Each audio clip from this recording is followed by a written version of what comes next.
Poliisi e Mbarara ekutte abavubuka bana ababadde basumulula ebyuma ku motoka z'abantu ne babibba omuli endabirwamu, ettaala, laadiyo, emipiira n'ebirala olumala ne babitwalira eri mukama waabwe e Kampala. Abavubuka bano bakwatiddwa ne magalo ze bakozesa okusumulula ebyuma bino, naye ate poliisi weetuuse okufuukuuza gye basula tewali kisangiddwayo. Bano bagambibwa okusumulula emmotoka 10 mu bbanga lya mwezi gumu era nabo bakkiriza omusango guno. Abavubuka 2 bokka be bategeerekeseeko amannya gaabwe agamuheereza Justus ne Wesike Derrick. Shafiki ali wano mukome wano. Shafiki tugenda kumukwata istira tulaje. But we are going today we are going to bring him. Shafiki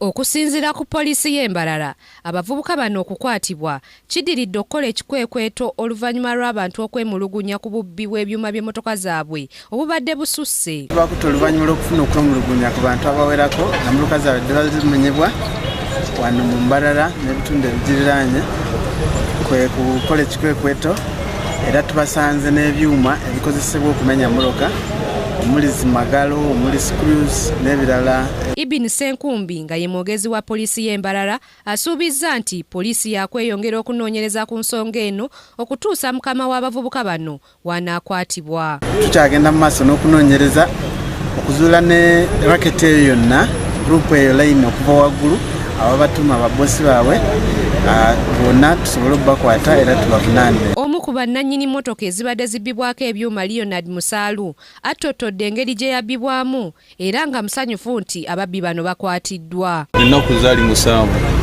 bajja ne babba emmotoka naye nakagipaakinga nga ba out ne bajja ne babba mu TV, kompyuta, ne babba mu mufa, ne babba kompyuta gwa spare yonna ne bagipangulula ne alarm system yonna ne side mirrors zonna ngenda okukkira ku macyange emmotoka bagippye nendeeta embwa ya poliisi netwala wansi mu kibira gye beeyambulira. Grace Nantale Kakooza, Kingdom TV, amalindirire.